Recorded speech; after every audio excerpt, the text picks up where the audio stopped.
Wie schön, dass du hier heute wieder am Start bist bei den Mindful Sessions, bei deinem Podcast für mehr Achtsamkeit und Soul Power.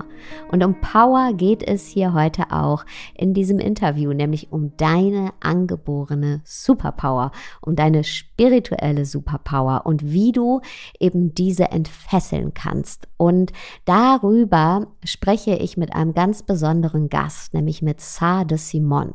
Sah ist einer der spirituellen Lehrer der Neuzeit.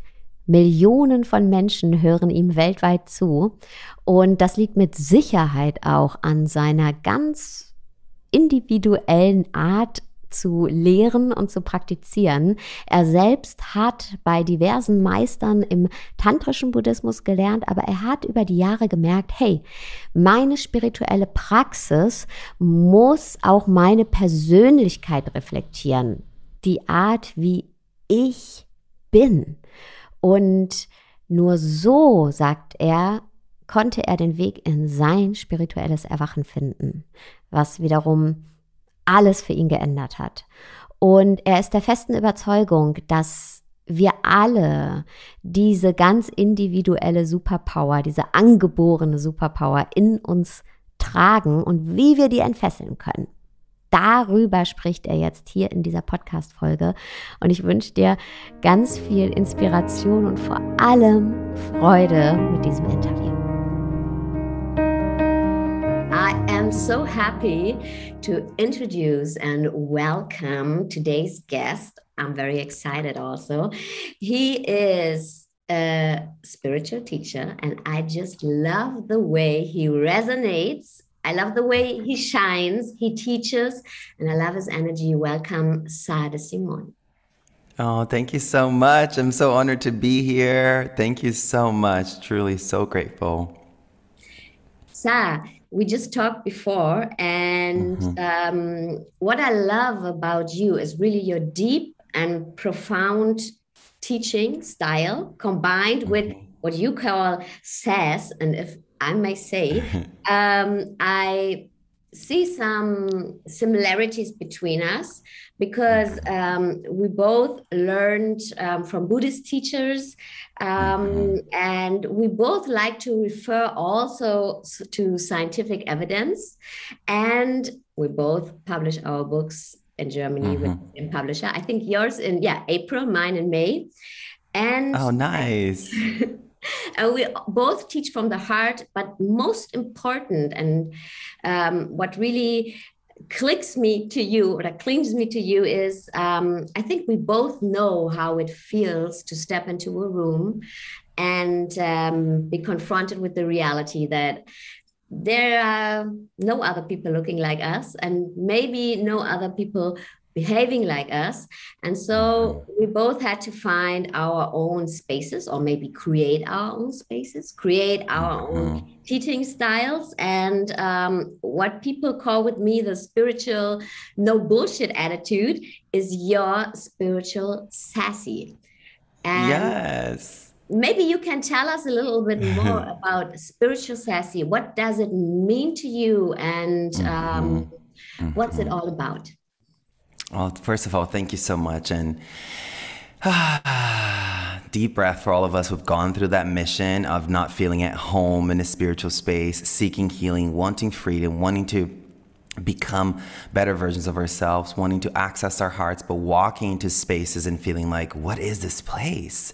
Why can I not relate to anyone here? You know, why do I feel like I don't belong? Yet again, another space that I feel like I don't belong. So the spiritually sassy is kind of like a big FU, excuse my language, to the community that says that being spiritual, a spiritual seeker, and oh my goodness, a spiritual guide, a teacher, could never, laugh too loud, wear certain kind of clothes, speak about certain kind of topics, do things in a way that playfulness and lightheartedness and humor were a leading force, like joy as the pathway to freedom. And what we have seen for spiritual seekers and spiritual teachers historically has been this, what I call this forced seriousness, this zombie zen, where you have to talk in a certain way, you have to act in a certain way. And there is a code of ethics, and there is a moral code that we have to uphold and live by, which is nonviolence. Non-violence, that's it, honey. And then take care of other people as your way of taking care of yourself. You know, the code of ethics and moral code is quite simple. You know, take care of yourself, cause no harm, take care of other people, and the expression of that doesn't have to be this forced seriousness where you kind of become this, what I call the zombie zen. It really, what I felt like it was missing out of the spaces. And there were the seekers, the people who were, you know, on the path to learn.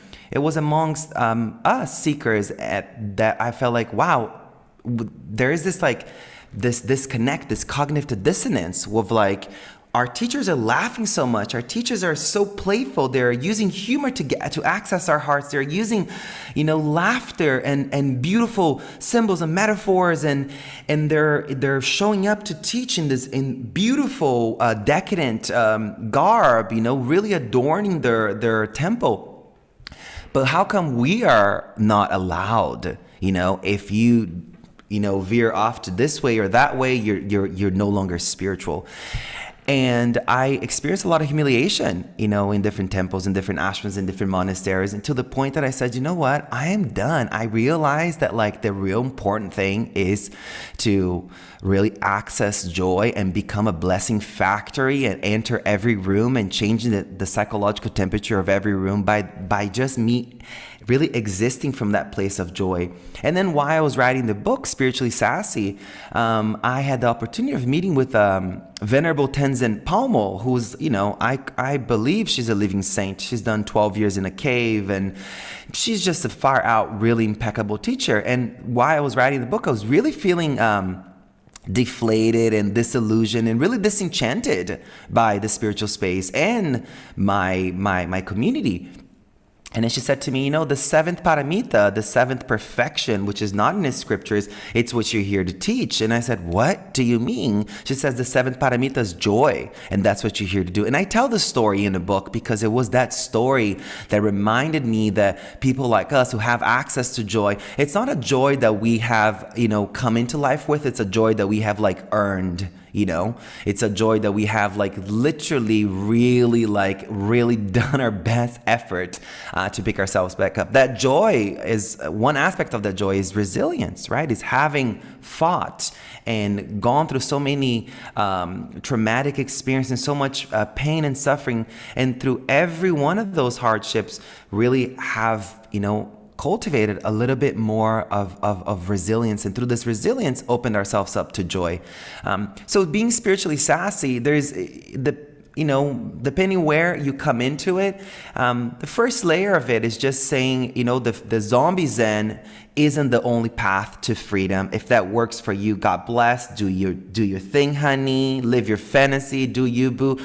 But if you're wanting something that is more poetic, more creative, more visionary, more expressed, which is what I think the queer and people of color need, then, you know, join the spiritually sassy movement, you know, and really cultivate that joy and that real, you know, inner freedom in a way that is more irreverent, more audacious, bold. And, you know, we know that our inner freedom will feel the same for all of us, but the outer expression of it will look different. And in the spiritually sassy path, all shades of freedom are welcomed. All shades of freedom are a touch point to a community that accepts everyone. And the more expressed we are, the more liberated we are. And therefore we can really just, you know, dance in our, really celebrate our differences, you know. I think that's one thing that I was like really missing in the space. And another aspect of it is the joy. I feel like people forgotten the purpose of the healing journey and the spiritual path. It's like, honey, what happened to your joy? Like we are meant to be smiling more, laughing more, be more playful, more lighthearted. Like these are attributes of a liberated mind and an open heart. These are qualities that we are meant to have to start to actualize.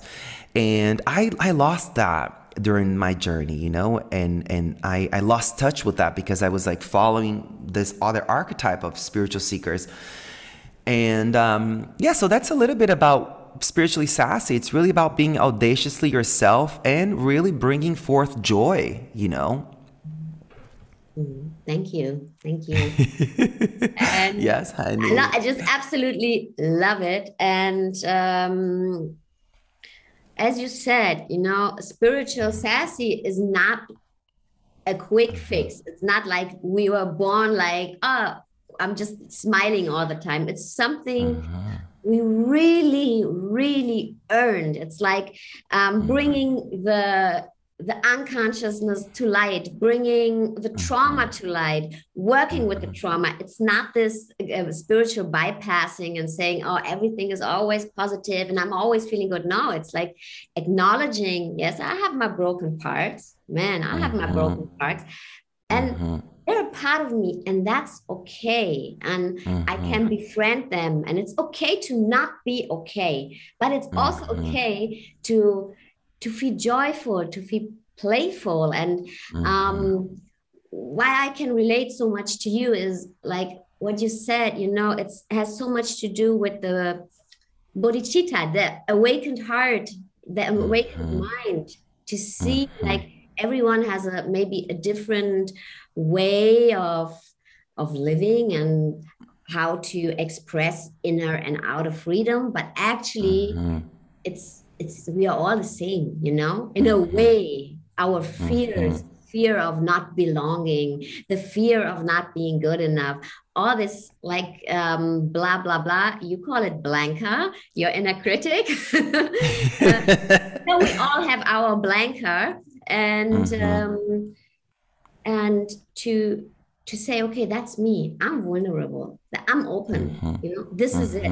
I don't have to hide that anymore. I don't have to hide that I was hurt and that I'm hurting probably also. Yes? And I'm just doing my best, but I have the right to live a joyful life. And even pain can be part of joy in a experience in a human being, in a living, breathing heart. And how did you access your because I start differently, because I love how you say spiritual sassy is something light, playful, but it's not a quick fix. And how did you opened up to your unreleased trauma? What was it, you know, because a lot of people are scared of, and I get it, absolutely, but we are more scared of the being scared to look at these parts, and we think, if I look at this part of myself, I'm gonna die. Probably I'm gonna die, because we have been holding up 30, 40 years to not look at this part and to not show this part to other people. And what would you suggest is like first step to be like this fucking bold and say, okay, I'm gonna look at this part where that I've been hiding like for my whole life? Such a great question. And really that was, you know, this is really like when I answered this question and I really like take a moment to like breathe into it and really go back to that really hurting version of myself, that version of me that was anxious and depressed and suicidal and addicted and just really confused. And I was hurt, so therefore I was hurting other people, and the cycle of pain was just continuing. It was really two things. First, recognizing that we are basically good. You know, that's something that the Buddhist path has offered me. It's the recognition that we have this basic goodness, that goodness is a seed that is inside all of our hearts. And that seed, unlike any other seed in the garden of our mind, cannot be destroyed, cannot be unearthed, cannot be weed out, can only be developed. You know, the seed of suffering, the seed of jealousy and anger and despair and confusion, depression, all these other seeds that are in the garden of our mind, they can be removed. And that's what the Buddhist path proposes. That's the journey back into the heart, is actually deleting, eradicating, removing these aspects of ourselves and really developing the true nature of who we are, what's there at the base of our being. And I actually, growing up a person of color and queer, and then going to the spiritual spaces, I was just like, oh my God, there's so much. I can actually have this confirmation bias that I'm broken, that I'm bad, that I don't belong. So it was this kind of self-fulfilling prophecy that I had this internalized homophobia towards myself, and this kind of like feeling, all the ways that I didn't feel like I belonged, and all the ways that I was hurting. Entering the world with that view of myself just created the self-fulfilling prophecy that these spaces didn't support me, that the world didn't support me, that the world was not a safe place, that nothing was going in my favor, and I don't belong here, so I should probably unalive myself. And it wasn't about me immediately changing the behaviors of me changing this mindset and changing these thoughts. It was actually me really having a meditation on the basic goodness, on this heart, that we have this basic goodness, that our mistakes are not who we are. Their mistakes are not who they are. Their past do not define who they are at the base of their being. This doesn't take away the pain that it was caused. Karma's watching everything and documenting everything. So live it up to karma, honey. And it's very important to recognize that we have this basic goodness, and that basic goodness then helped me to stop putting myself in danger and hurting myself, because I thought that because I wasn't innately good, this was the plot twist. There's two parts. I'm going to tell you the second part, but the plot twist was because I felt like I was not innately good, that I wasn't a good person, that I wasn't innately a genuine, loving, kind, deserving human being.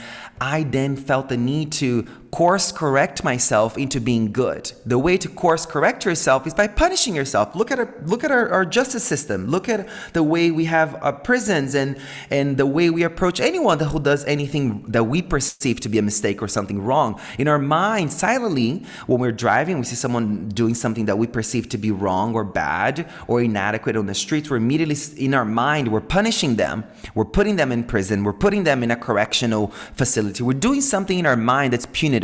Because we perceive that it's through a punitive approach, by punishing someone, that they can be course corrected into becoming good.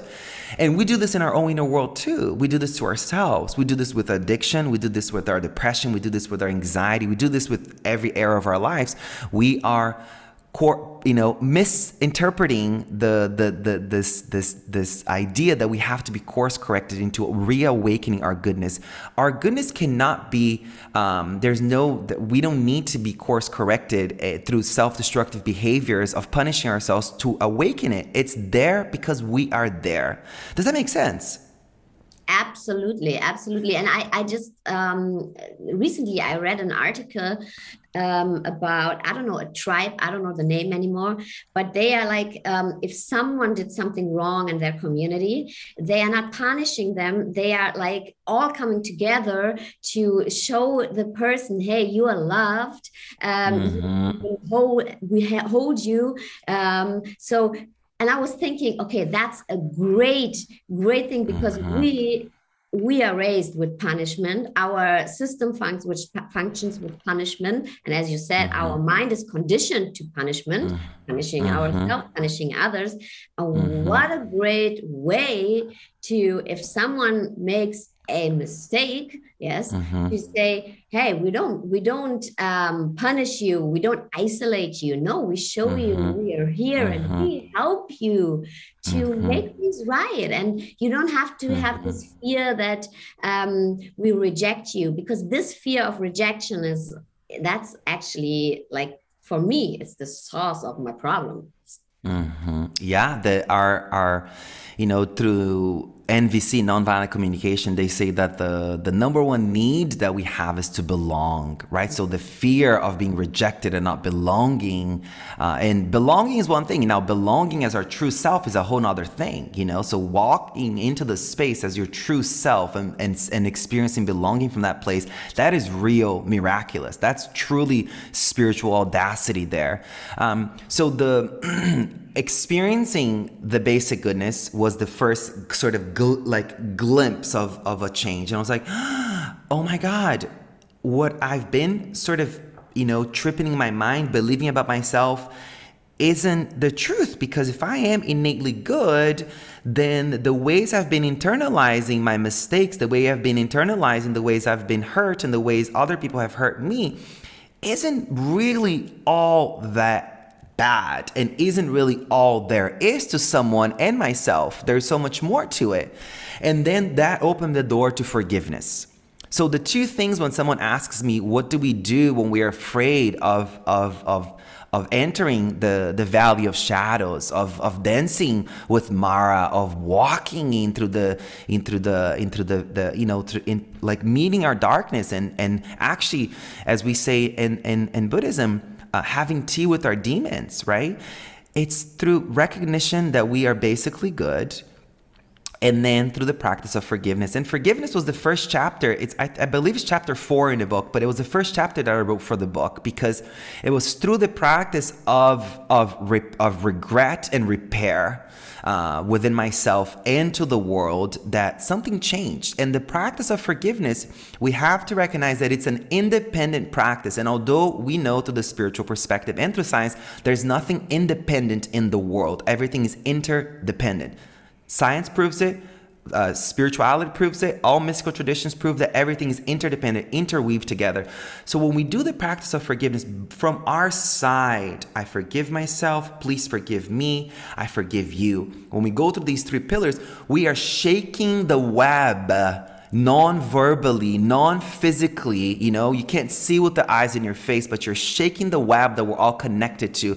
And you have to recognize that the mystical traditions that have been here way before all of this, way before social media, way before any of this stuff, the stuff that's been here for thousands of years, has shown that, that really accessing the heart field has a physiological and miraculous impact in everything around us. So the practice of forgiveness, people are like, oh, so do I have to write the letter to the person that hurt me? And do I have to write the letter to the person that I hurt? And do I have to go up there and step on a soapbox and read it? And it's no, you don't. What you need to do is do it between you and you first.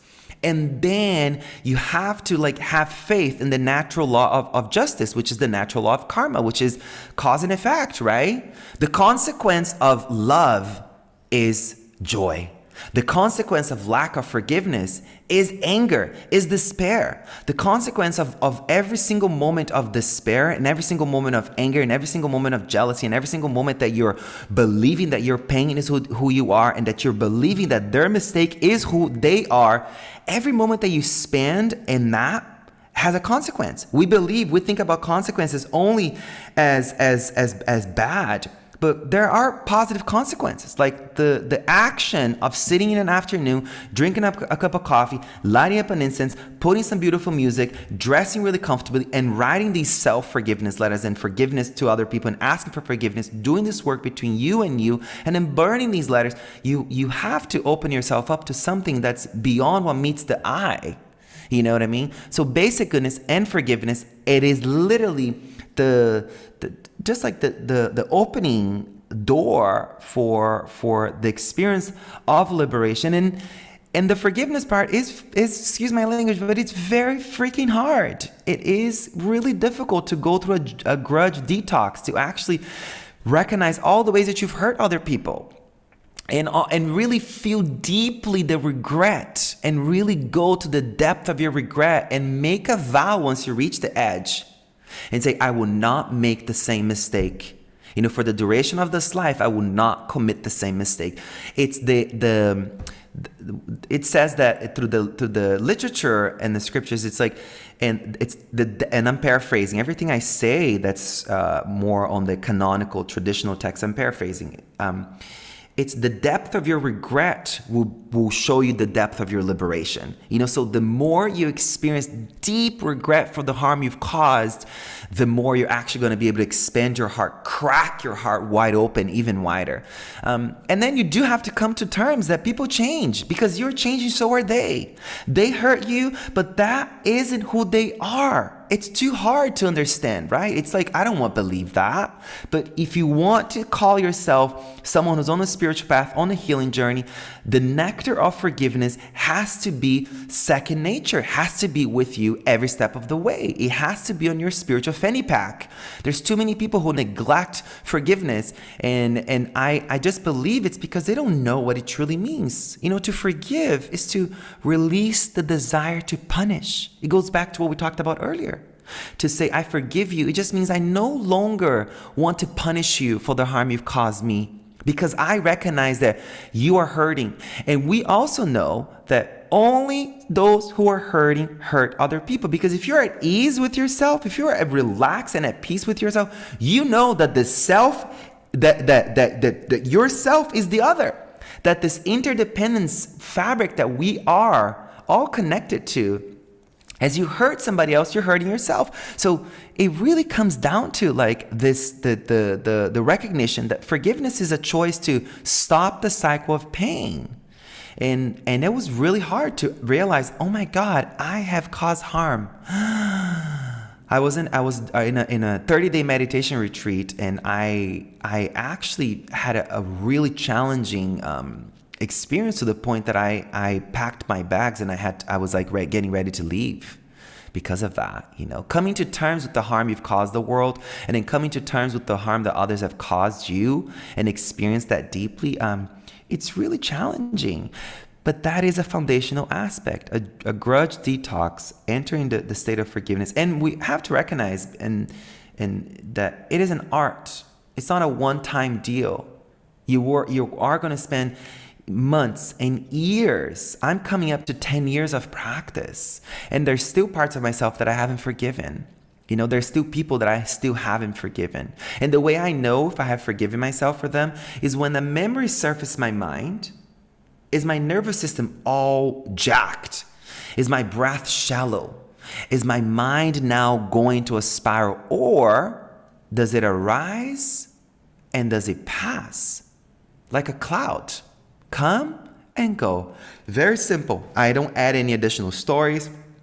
It doesn't trigger my chemistry. It doesn't disorient my mind. It doesn't make me leave the present moment. It doesn't make me seek external quick fix, like a cigarette, like alcohol or drugs or even chocolate. There's everything that we believe to be harmless. When you are experiencing a traumatic flash in your mind and you seek out for that, you're reinforcing the narrative of a quick fix, that external things can make me better, right?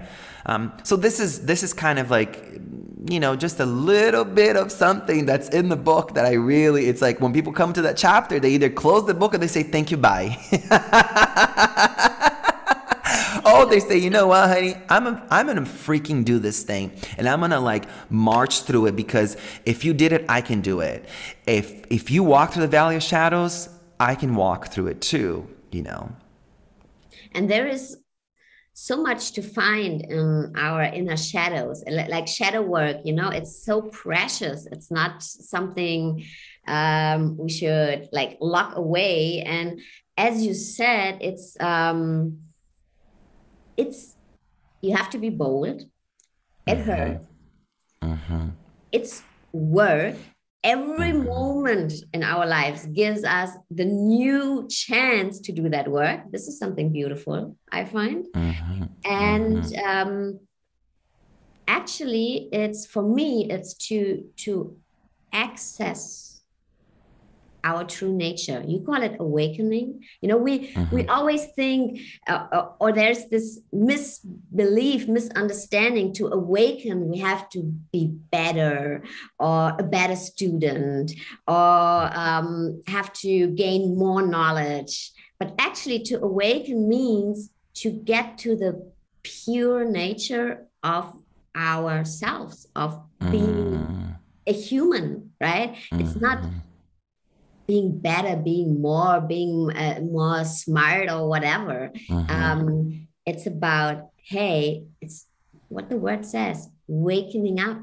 It's like for 1 second. And I think sometimes we have this, either people who practice, but also I think everyone, even people who don't practice, sometimes we have a glimpse, this moment where we feel, yes, I'm awake.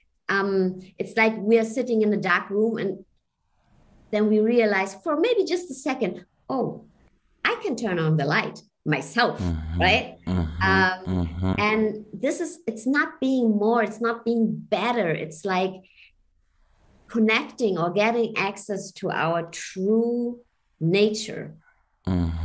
Beyond all the stories, like you said about forgiveness, not telling a different story and blaming or pushing things away or holding on things, on regrets, just to the essence.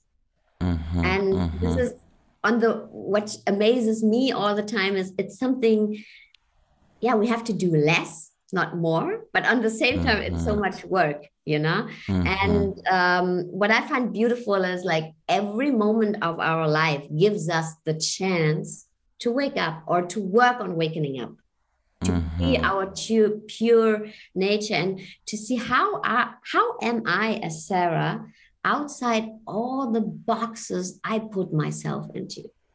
All the conditioning, all the stories I'm telling myself about myself, telling myself about other people. Who am I outside all these boxes, all these labels I put myself in, you know?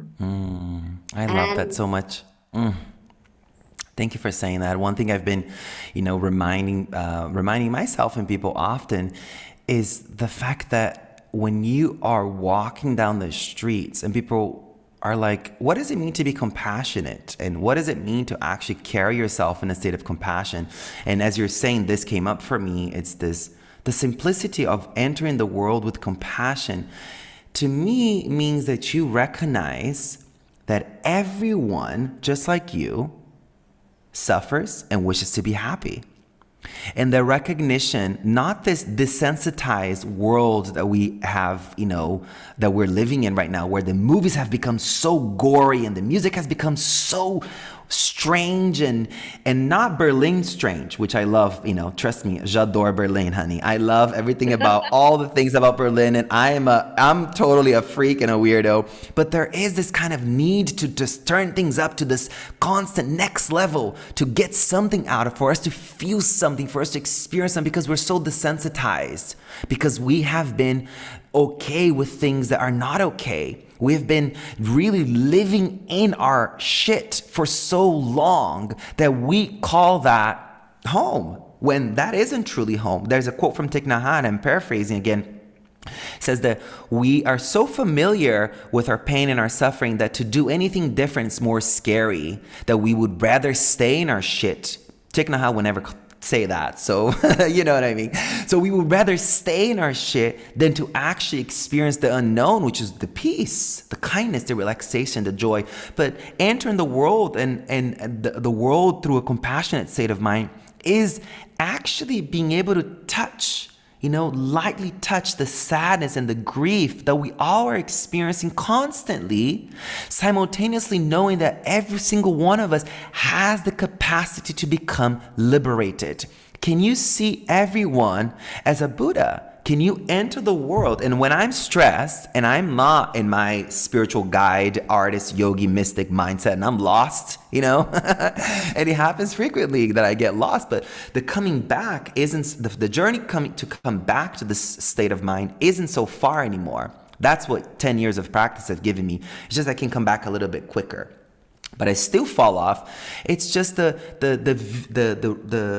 pause, the breath, and then I really see everyone. I do my best effort to see everyone as a Buddha. People who are fully awakened. These are gods and goddesses, Buddhas and Bodhisattvas. These are saints and sages in this whole room. In the supermarket that I'm so annoyed, everyone here is a Buddha. They all have something to teach me. They can all show me my way back home. And that is entering the world through a state of compassion, because touching that in you, really, we've heard this a million times, but everything's a projection of our mind. We're only seeing the world through the quality of our own inner state. So when we have this inner state going on and we see the world through that perspective, there is just this big shift. And I don't know how this is related to what you're saying, but that's what came up for me. It was like compassion. I absolutely get it. And I was just reminded about the practice, and I think there's also a movie, Everything is Enlightened. And I like this practice, like I'm going through my day, as you said, and I see like the world by like everything is enlightened. I'm the only person on the whole planet that is not enlightened. So every human being, whatever they do, they're doing it to guide me through my enlightenment. Oh my God, I love this. I love that. And the whole universe, not only people, but everything I see. And there are two so beautiful things, like compassion, what you said. I see everything. Everyone teaches me a lesson to help me to wake up in the most soft and most beautiful way. And secondly, everything I see is a miracle.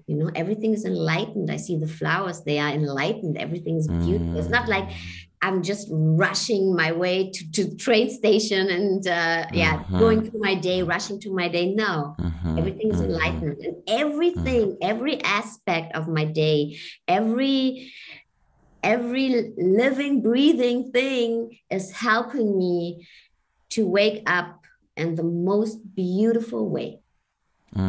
I love that so much. You took the seeing everyone as a Buddha to the next degree. I love that so much. Wow, thank you. And to the listener, I encourage I invite everyone to try to spend, one afternoon or one day in a state of mind like that, and just watch what happens. Remember, we talked about everything, the natural law of justice, the karma, whatever you want to call it, cause and effect. There is a consequence. Imagine spending an entire day in that state of mind. What the impact that would have, And because we're talking about awakening, in your book, Sahs Spiritual, in German it's sensationell, spirituell. You describe the 8 steps towards awakening. You say, and I quote you, "Okay, my love, so the way I designed it, the steps are meant to be followed one after the one because they build on each other. The graduation adds to your awakening." And can you maybe guide us through this 8 steps? Okay, I'm going to be fully honest. I don't remember all the steps one by one right now, but what I do have is what I do remember from the book and from my own inner world, from from writing the book. Like, so much changes, right? You come into it with this idea and this vision, and then as you're writing it, things change. And now that it's being published in Germany, it's been a couple of years. The book came out. I have them here, so maybe. Okay, so tell me about it. Yes, tell me, and then I'll tell you about it. Yes, exactly. Step 1: know your story to change your story. And this step is actually it's really about taking responsibility. Like, how have you lived? How have you lived your life? Like, What are the parts of your story that you're afraid of, that you're ashamed of, that you've neglected and avoided, and that you are unwilling to talk, not even to your therapist? I think people even filter what they share with their therapist because they're so afraid of not even belonging to that therapy relationship.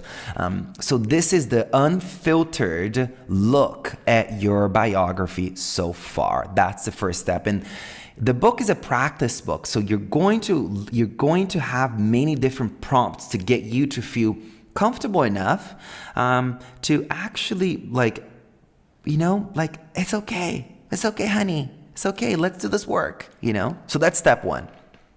Step two, we just talked about it. Learn to forgive yourself and those motherfuckers who have hurt you. Yeah, and the forgiveness chapter. The forgiveness step, it's everything we've talked about before. It's like a vital piece to, I remember first time one of my spiritual teachers said, Sah, come back into the present, come back to the present. And I had no context for presence because I haven't experienced it. I hadn't never glimpsed at the actual beauty and grief that the present moment holds for us, this kind of grief and gratitude, this kind of grief and beauty, this beautiful letting go and seeing it new, that's all happening simultaneously.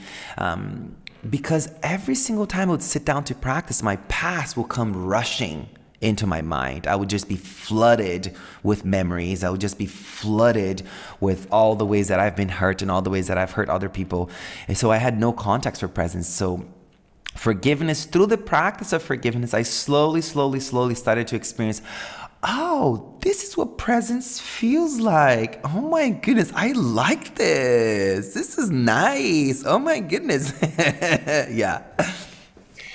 Step three, spray spiritual bleach on the belief systems that have kept you stuck. This is really a challenging one, because if we take an opportunity to really enter the world with a little notebook, just a tiny little notebook and a tiny little pencil, and we are actually able to, see a person of color or a queer person, or someone who has a different kind of hair or a different kind of body, or drives this kind of car, or wears this kind of clothes, or drinks this kind of thing, or behaves in a certain kind of way, or listens to this kind of music, anything that's happening out there. If you want to really understand who you are, not the truth of who you are, but who is the symbolic self built on? What are the preferences that the symbolic self is built on? Look at all the belief systems that you have. A person of color, I have this belief about them. Oh, a queer person, I have this belief about them. Someone who listens to this kind of music, I have this belief about them. Someone who drives this car, I have, literally, if you actually become a scientist about your liberation, if you approach your liberation, your awakening as a scientist would, with the microscopic precision, honey, beautiful things happen. But it does require you to actually sit in a coffee shop and just kind of do an open eye practice that I call, and just really there and just take it in. What is the conditioning? What is the belief system that you have around every single thing that you see? And then you start to see the hooks. You start to see the knots. You start to realize how unfree you really are at a mental level. But then it's in a moment of pause that you can breathe and actually start to rewrite that belief system. But that chapter happens when we are actually already started to clean up the house a little bit, with the forgiveness chapter. Mm-hmm. Step 4, wake up your inner wisdom. This one is really about recognizing that we do have this inner guru, inside of us. In tantric Buddhism, there is devotion and non-duality, right? And pure perception. And devotion leads to non-duality. And I'm just going to give it just a tiny little teaching here, just so people understand. It's you practice this kind of like devotion to a deity, to a God, to a Buddha outside of you. You really say, oh my God, dear teacher, dear guru, show me the way, please show me the way, guide me, all of your qualities, I want to have them too.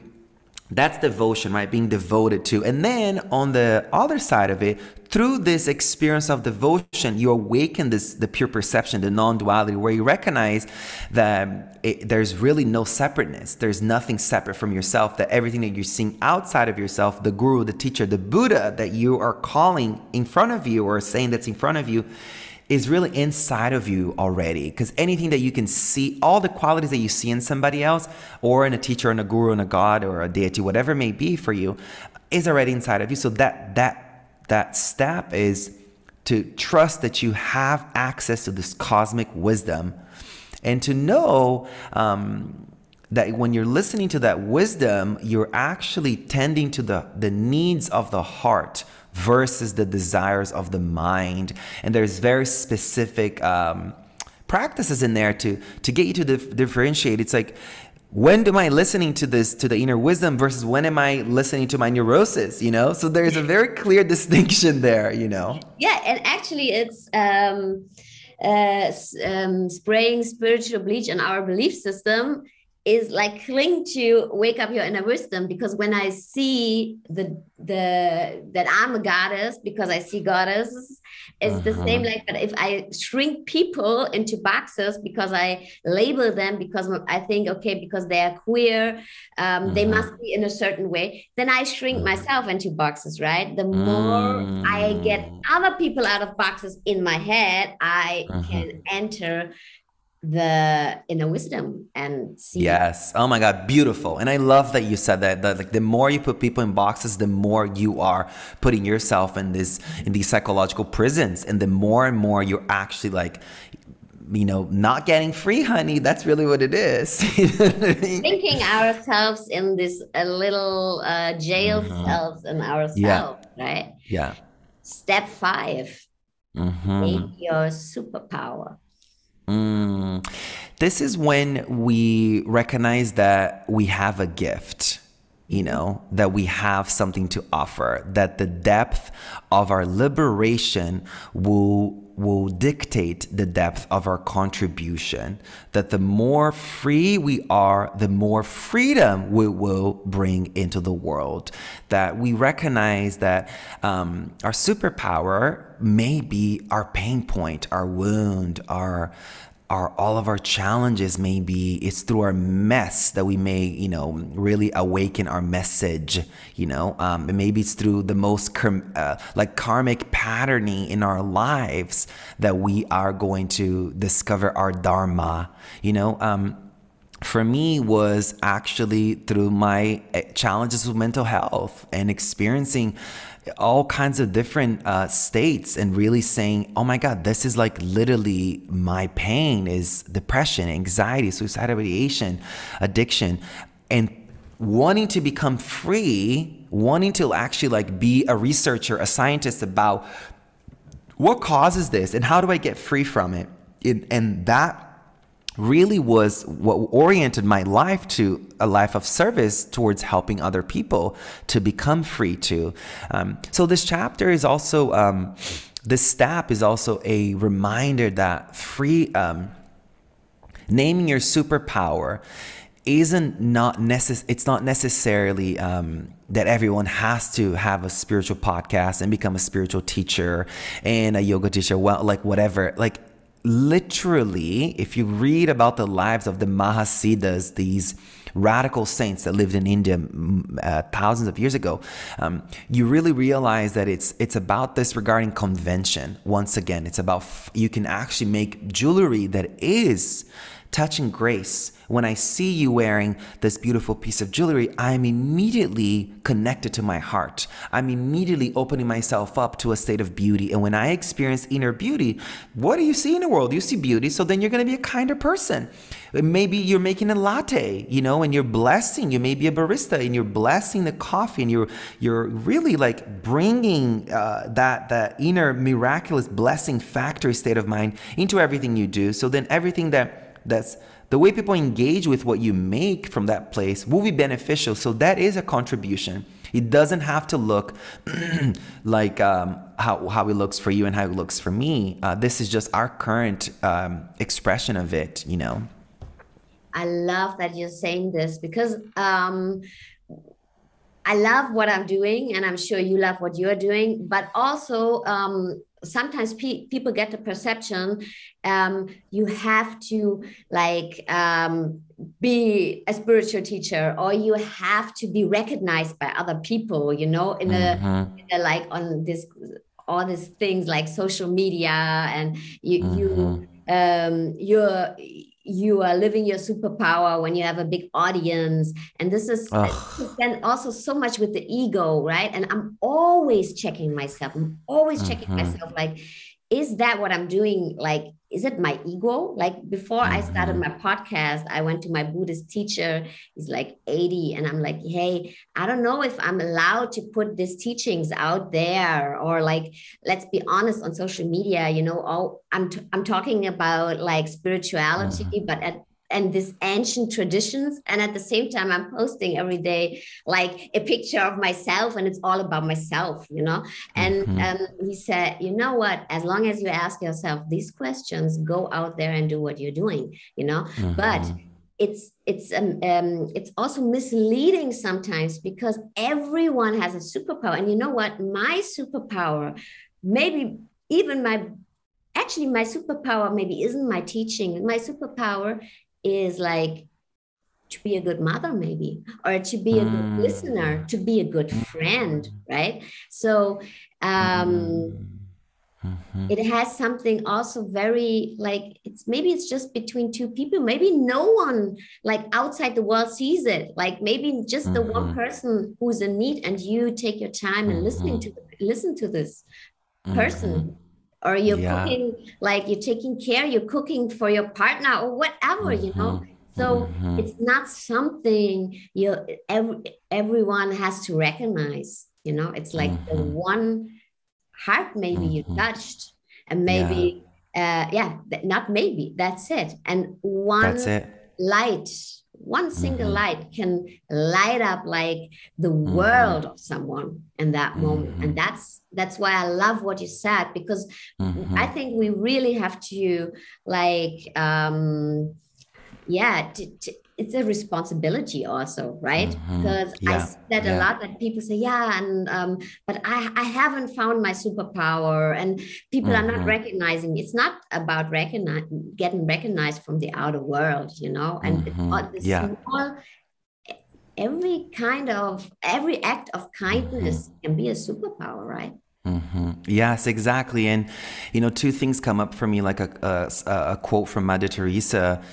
Not everyone could do great things, but everyone could do, I'm paraphrasing it, but the essence of the quote is, not everyone's going to be able to do things that are going to be super large in impact, but we all have the capacity to do, you know, small things with great love. That's the essence of something that she said that really touched me deeply. And then I also just have to say one thing too. It's like, what is in your vision board? You know, because a lot of people may look at like, oh, you've worked with all these celebrities, you've done all these things, you blah, blah, blah. I'm like, honey, let me tell you something. I never put any of these people that I've worked with on my vision board. I literally, what I put in my vision board is Mother Teresa, is literally all the saints and sages that I practice, that I aspire to walk their on their footsteps. Literally a micro little bit that I get to do that. That's really like what my bodhisattva vow to be of help to all sentient beings for as many lives as it takes. That is what that is. And then through that disciplined desire to help people to become free, then I get the call to go work with this person and fly to this thing and do that thing, and then go to this show and speak to this person, teach this person and do that thing. But it was never about that. And people see the followers and they see the numbers and they see the TV and the magazine. I'm like, honey, none of that is what's been on my vision. Like the vision was, can I get free as quickly as possible to help as many people get free as quickly as possible? When the orientation of your liberation is all there is for you, then how life will support you, how the opportunities will show up in ways that are beyond your wildest dreams. And also, I say this from one side, and on the other side, it is really like about doing the small things with great care, with great love, the way you said it. It's like, you're a mom and you're a really good mom to your child, and you're not listening to the capitalistic world that says leave your child crying until they stop crying, but you are saying no, F this. I know that it's truly by picking up my child when they're 6 months. I'm gonna cry if I continue saying that, but it really is like picking up your child and holding them and taking care of them and loving them so deeply in the way that they feel so secure, and so safe in your arms, that they enter the world feeling safe and secure, that then they are gonna enter the world and bring that into the world. Not actually like following the norm and creating people that believe that they're independent. And anyways, all I'm saying is, please do small things with great love, as Mother Teresa said, that will support you to create the conditions and the consequences for something, for your wildest dreams, for your most beautiful prayers to be answered. But stop holding on to the outcome. Stop seeing social media as the truth and the reality. Stop it. Followers and likes and all this stuff is not the end all, honey. Like, trust me. Like, my life is still fucking crazy. My mom has cancer for the 3rd time, like things are still happening in the same way. It doesn't matter how much follower I have and how many viral videos and da-da-da. No. Focus on doing things and focus on getting local. I'm glad we brought this up, but focus on getting local. Like, help the unhoused people in your neighborhood. Go out and feed them. Take care of them. You've taken care of your mom, you've taken care of your father, your parents, your kids, you've taken care. There's extra food. Put it in a beautiful little Tupperware and bring it to the unhoused person down the street with a little note and a bottle of water. And take a moment to look directly into their eyes and say, God bless you. Buddha blessings to you. I hope you to become free. Your freedom is important to me. I care about you. Like, literally take a moment to do that. See how that changes your reality. See how caring for the people that will give you nothing. That is one other thing that people ask me, so how did you choose? How did you walk off the edge of unaliving yourself? Because you've walked the valley of shadows, and you've talked about suicide so many times. How did you walk yourself back? I had a vision. I had a mystical experience that my guru appeared to me, and she says, go be of service. I said, I have nothing to offer. I'm dead inside. I'm in so much pain. I feel like I just don't want to be here anymore. I have nothing to offer the world. She says, you want the depression gone? You want the suicidal thoughts gone? Go be of service. And I was like frozen in that apparition, in that vision, in that mystical experience. But I said, all right, if I have any faith in this, in anything that I'm studying, if I have any faith in the saints that I've met in India, if I have any faith in this guru that I lived at her ashram in the south of India, if I have any faith that any of that is truth, I'm going to go be of service. So I literally made some sandwiches and brought it to a park where people are dropped off after they've been in prison. And I was trembling. I was fearful. But I experienced just a tiny little glimpse of relaxation in service to other people, So I don't know how we got onto this, but yeah, that. Thank you so much for all of that. Thank you so much. Really, it's thank you. Mm-hmm. Thank you, my dear. Okay. Step 6, believe you are amazing. Yeah, this step is the about imposter syndrome. The imposter syndrome is the witch wound. The witch wound. All of us witches, all of us who are, bringing healing into the world, are wanting to help other people in the smallest ways, in whatever way, big or small ways. The witch wound is, and I don't speak about the witch wound in the book. I speak about it now because I actually, after writing the book and talking about that for so long, I realized that it's really this idea that if I share my gifts with the world, I'm gonna actually be killed for it. You know, like the witches were burnt. You know, if I share healing with other people, if I help other people, if I share my elixir and my essence and my ways of helping people, they're non-traditional, they're non-conventional, I'm gonna be killed for it. So the imposter syndrome will show up the moment that you step out of your comfort zone, the moment that you start to contribute to the world, the moment that you start to like share yourself with the world a little bit more than you did yesterday and a little bit more than you did a year ago or 5 years ago or 10 years ago.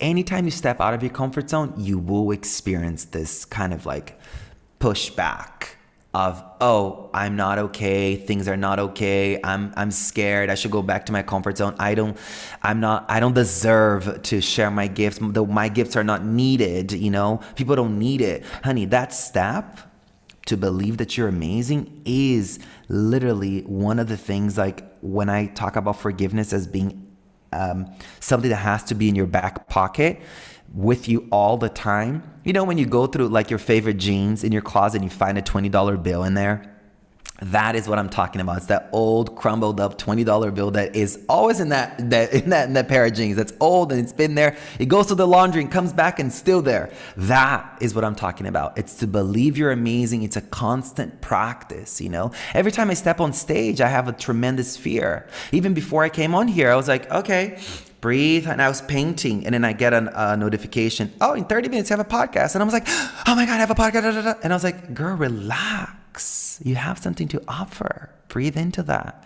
I have something to offer. I have a gift to bring into the world. So that's that step. Love it. And I can absolutely relate. Like every time I'm going to on stage, I'm like, oh God, if I would have the option, I would run away. Right? Yeah, exactly. Okay, step 7, use what you have.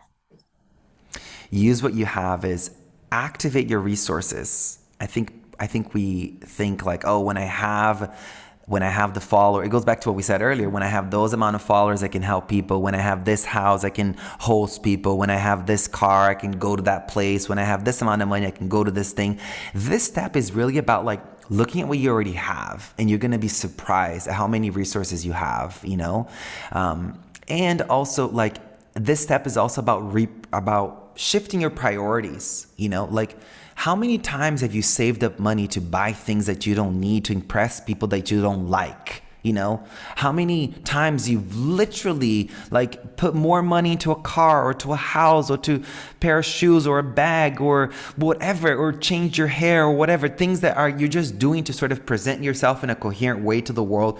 But the truth is you actually wish you could be saving up money to come on retreat and to go to a sacred site or to take a week off and being silent, you know, like that step is about reprioritizing your life and looking at the resources that you have. And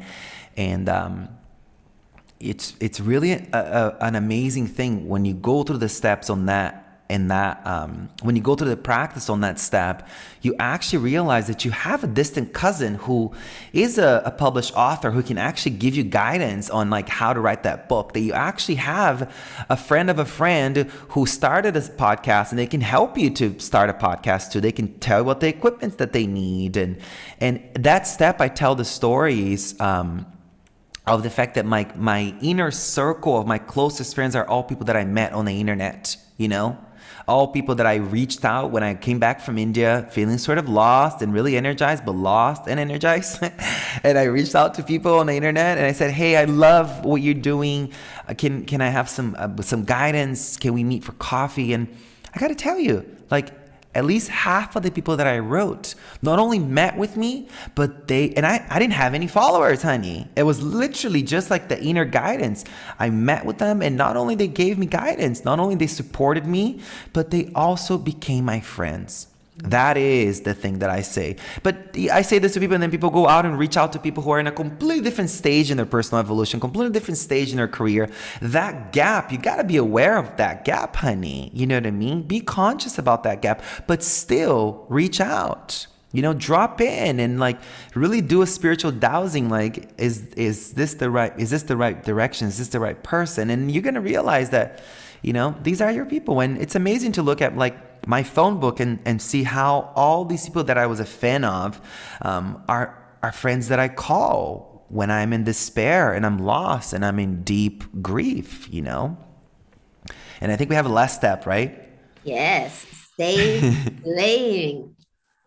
Stay slaying. This is about the foundation pillars, the foundational pillars to get you to keep going. And it's really about, you know, looking at all the things. Like this step is really about like maintenance and discipline, and just saying, honey, it just requires discipline, and it requires a discipline that is devotional, that is sweet, that is tender, that is grateful, but it requires upkeeping. Like we've heard this a million times, but I have to say it again. It's like you don't go to the gym once and you get your body strong. You gotta go to the gym constantly, and this inner gym requires training, requires real maintenance. It's the same thing. You leave a garden, even if you came into this garden and you're like, oh my gosh, the most beautiful garden. Look at all these beautiful roses, the most beautiful flowers I've ever seen in the world. And everything's manicured and so beautifully trimmed and it's gorgeous.